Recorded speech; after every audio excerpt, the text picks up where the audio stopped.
అందరికీ నమస్కారం అండి. కాశీలో తిలాభాండేశ్వర స్వామి దేవస్థానం అంటే ఈ మధ్యకాలంలో తప్ప ఇదివరకు ఎవరికి తెలిసేది కాదు. ఇక్కడ ఈ స్వామివారిని అయితే మీకు నేను చూపించడం కూడా జరుగుతుంది. ఇక్కడ ప్రతిరోజు ఇక్కడ స్వామివారు నువ్వు గింజంతా పెరుగుతూ ఉంటారు అనేది నిదర్శనం. ఇది ఎలాగా ఏంటని కూడా మీకు వీడియోలో నేను గురువుగారితో మాట్లాడించడం జరిగింది.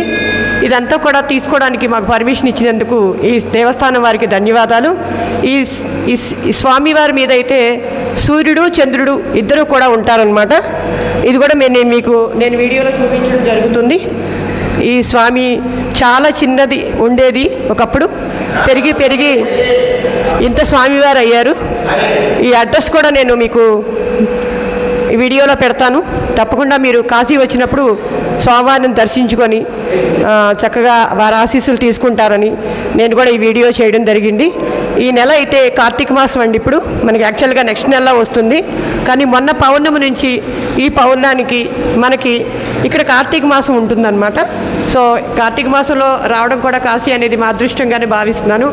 అందరికీ ఓం నమ శివాయ. నమ శివాయ. జై శ్రీరామండి.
ఇక్కడ